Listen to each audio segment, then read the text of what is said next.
Bom dia, irmãos. O irmão Pedro pediu para que nós fizéssemos um resumo da lição da escola dominical. Então nós vamos fazer um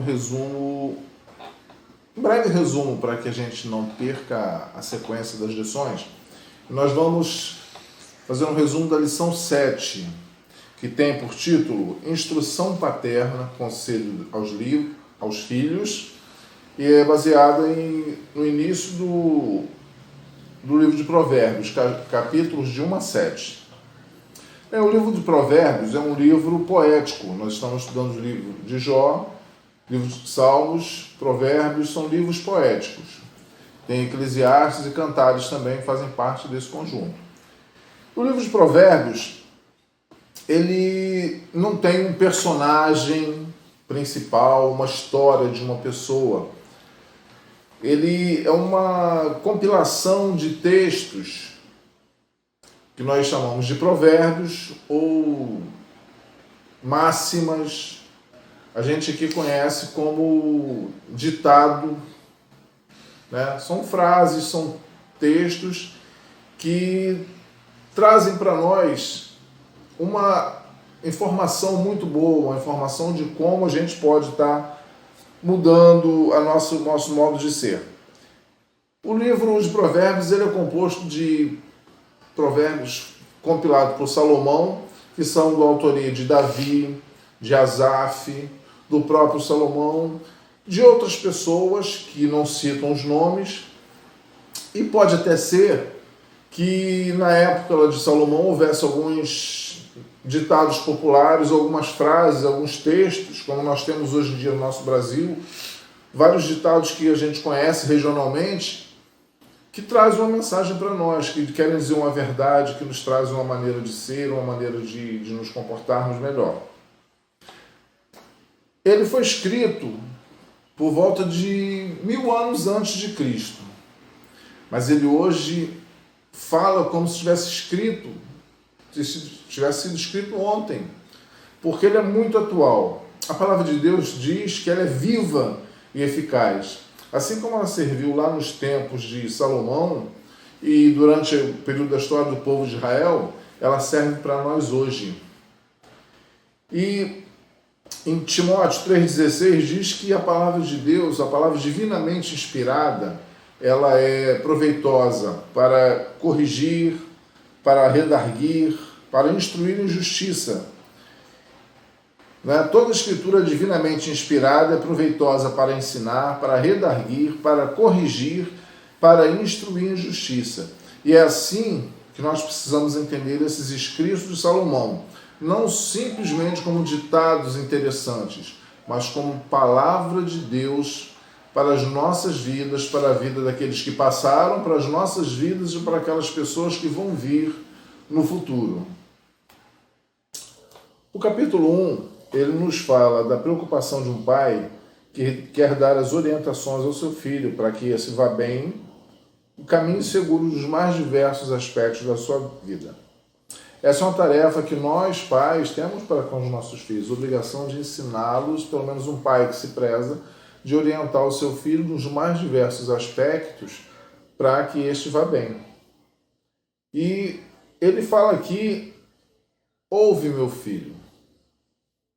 E a gente parar para pensar, nem todos nós somos pais e mães, mas todos nós somos filhos. E se nós somos filhos e Salomão, ouvi filho, isso quer dizer o quê? Que essa mensagem não era para alguém específico, naquele momento era para o filho dele, sim, mas também era para todos os filhos, para que tivessem sabedoria, para que buscassem a sabedoria, e ele começa a falar a todos os filhos. Então, nós podemos concluir que esse estudo não é para os nossos filhos, é para os nossos filhos e para nós, para os filhos dos nossos filhos, para todos que são filhos. No versículo 7, ele dá o segredo da sabedoria, onde ele diz: o temor do Senhor é o princípio da sabedoria. Temor não é simplesmente ter medo, ou não configura essa questão de ter medo. mas reconhecer quem é Deus e quem sou eu diante de Deus, reconhecer a soberania de Deus, reconhecer o poderio de Deus, que é o Criador e sustentador de todo o universo, e nós somos simplesmente servos. Com isso a gente precisa o quê? Reconhecendo servi-lo como Senhor. Algumas pessoas por aí querem dar as instruções a Deus, eu determino para Deus, isso não é bíblico. Nós somos servos e servos não determina nada ao Senhor. Isso seria até uma blasfêmia, nós falarmos alguma coisa desse tipo. Nós precisamos reverenciá-lo e respeitá-lo como Senhor das nossas vidas. Às vezes, nós nos apresentamos de qualquer maneira diante desse Deus Todo-Poderoso. Quem já ouviu a situação? Irmãos, eu vou cantar agora, eu não tive tempo para ensaiar, mas eu vou cantar para a honra e glória do Senhor. Eu vou declamar para a honra e glória do Senhor. Eu vou ler um texto aqui para a honra e glória do Senhor, sem ter se preparado, sem buscar a orientação de Deus para o que vai cantar, para o que vai declamar. Isso não é temor ao Senhor. Às vezes isso funciona muito como uma desculpa, porque esqueceu, às vezes por desleixo. Mas essa regra também tem as suas exceções. Há motivos e motivos, e Deus conhece o motivo de cada um. Agora resta saber se nós realmente damos o motivo correto, porque Deus conhece o nosso coração. No verso 8, ele nos exorta a dar ouvidos ao que ele vai seguir falando. E como no Salmo 1, ele nos conclama a não nos deixar seduzir pelo pecado e pelos pecadores. No capítulo 2, ele exalta a importância e a excelência da sabedoria. Essa sabedoria ela não cai do céu como um raio que nos atinge, né? Como a gente às vezes vê em algum filme, cai um raio e a pessoa fica sábia, fica super poderosa. Eu lembrei de um filme que eu vi, em que um jovem era um péssimo aluno, só tirava notas ruins, era todo atrapalhado. E um dia ele mexendo no computador, ele levou um choque.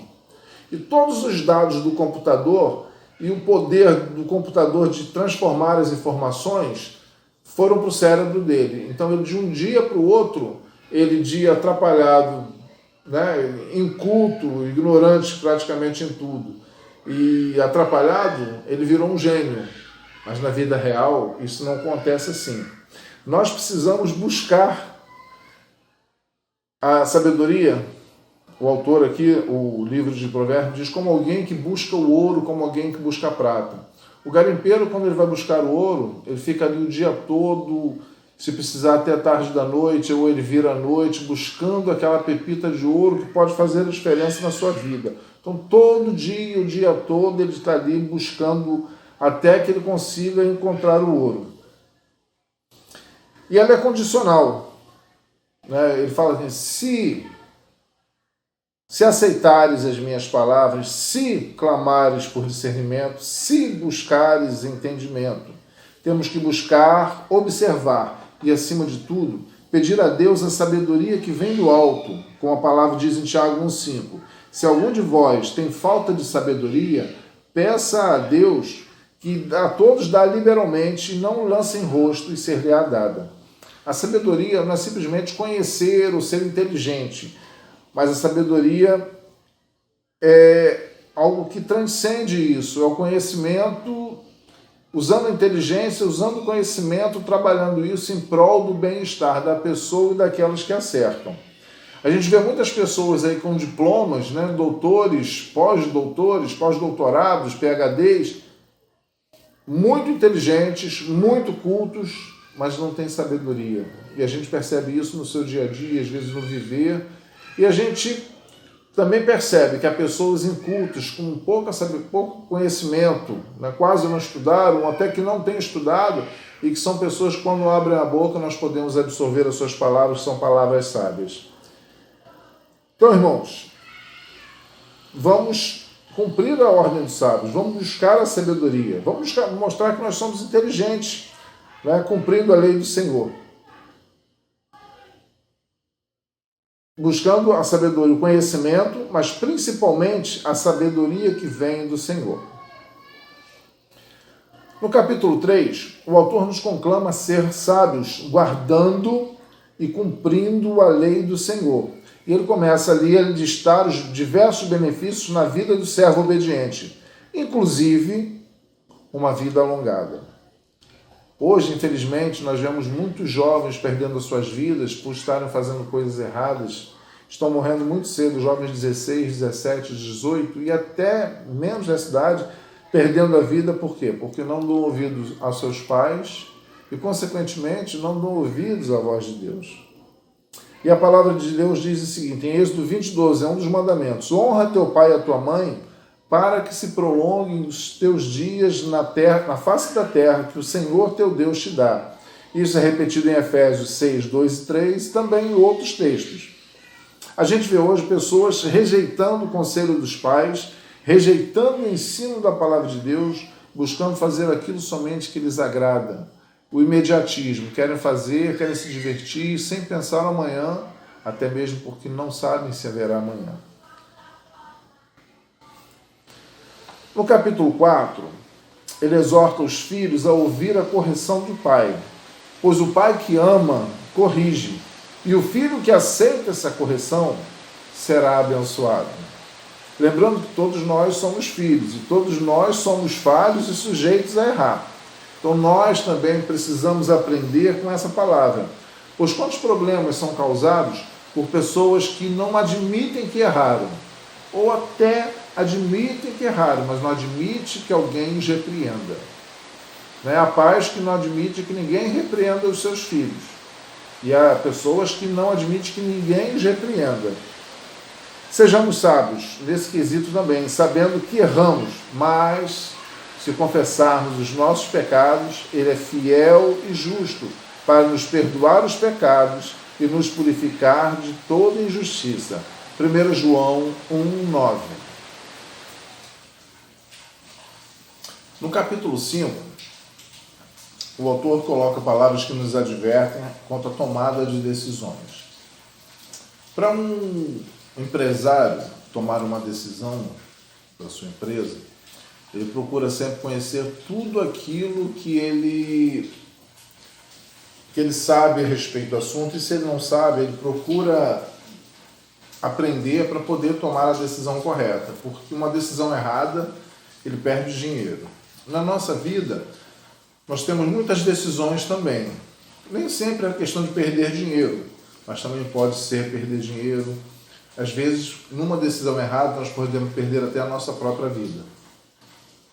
Outra coisa que o autor nos adverte também, ele fala sobre a mulher estranha.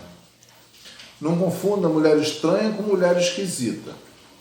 A mulher esquisita, feia, é muito fácil de se resistir. Ou o homem feio, esquisito, é muito fácil de se resistir. Mas a mulher estranha, ou o homem estranho, ele é estranho não pela sua aparência, mas ele é estranho à vontade de Deus, ele é estranho aos caminhos de Deus. Infelizmente, muitos irmãos e muitas irmãs, e até mesmo muitos líderes, têm caído nesse laço do inimigo. E uma coisa triste também, que muitas vezes essas mulheres estranhas estão dentro das nossas próprias igrejas. Então nós precisamos buscar a cada dia o conhecimento, buscar a vontade do Senhor, o discernimento, para sabermos as decisões que nós precisamos tomar. A palavra diz: vigiai e orai. É isso que nós precisamos fazer, vigiar e orar. E às vezes nós criticamos com muita facilidade quem cai, mas a palavra também diz o seguinte: quem está em pé, ore para que não caia. Isso vale para todos nós. Nós temos, infelizmente, muitos exemplos desses, que às vezes a pessoa começa a chegar numa idade, não achou a sua cara metade, no início cheio de exigências, mas as exigências vão caindo, e a idade vem chegando, e às vezes as pessoas tomam decisões precipitadas e acabam vivendo num erro ou sofrendo por causa de um erro desse tipo. Tem um outro ditado que diz o seguinte, um ditado popular, que eu acho certo: melhor é ficar sozinho e melhor é estar só do que mal acompanhado. Nos capítulos 6 e 7, nós somos advertidos a ser sábios em nossos negócios, não ficando por fiador do inimigo, ou melhor, não ficando por fiador do estranho, e quem sabe até fiador dos conhecidos.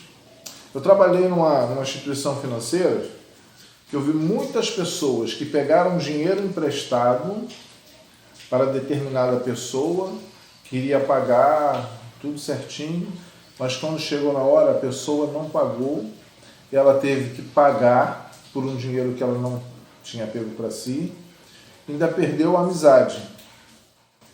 E em várias dessas situações também, próprios filhos pediram os pais para pegar dinheiro emprestado no nome deles, porque já estavam com o nome sujo. Os pais pegaram, os filhos, além de não pagarem, ainda evitavam os pais, ainda reclamavam dos pais, porque quando o pai falava, e o dinheiro, meu filho? E eles acabavam desprezando seus próprios pais por uma coisa, um erro que eles mesmos tinham cometido. Mais uma vez a palavra nos adverte, vigiai. E novamente ele nos adverte a dar ouvidos à sua voz e fala contra, novamente, as mulheres estranhas, alvoroçadoras, que saem à caça, mulheres adúlteras. Ele termina esse capítulo 7, nos versículos 26 e 7, dizendo o seguinte: porque há muitos feridos derrubou, e são muitíssimos os que por elas foram mortos. E eu ainda acrescento aqui, espiritualmente e fisicamente também. Caminho de sepultura é a sua casa, os quais descem às câmaras da morte. E a gente, infelizmente, tem visto isso diariamente nos jornais, na internet, homens que vão atrás desse tipo de mulheres e acabam perdendo a vida. Por quê? Porque não tiveram sabedoria, porque fizeram as escolhas erradas. Por isso, irmãos, o livro de Provérbios é importante para nós refletirmos nele, que ele nos remete a buscar a sabedoria. Tem um conhecimento humano, é necessário, nós precisamos, mas nós precisamos buscar principalmente a sabedoria que vem do alto, a sabedoria divina, porque ela nos traz bênçãos e nos traz vida. E a própria Bíblia nos diz, em Tiago também, que a sabedoria humana, a sabedoria terrena, animal e diabólica, e essa só nos traz maldição e leva à morte. Então, irmãos, nesses 7 capítulos, os irmãos, se não leram, leiam, se leram, continuem lendo, os próximos, e leiam novamente, que nós possamos ser pais que saibam aconselhar os seus filhos, pais que têm sobre si a responsabilidade de encaminhar os seus filhos físicos e também os seus filhos na fé, os filhos dos seus filhos, dando a orientação divina, a orientação bíblica, para que eles possam seguir em frente, serem homens de bem, mulheres de bem, mas que principalmente que sejam homens e mulheres que sirvam ao Senhor. Que Deus nos abençoe. Um bom dia a todos, uma semana abençoada para todos os irmãos.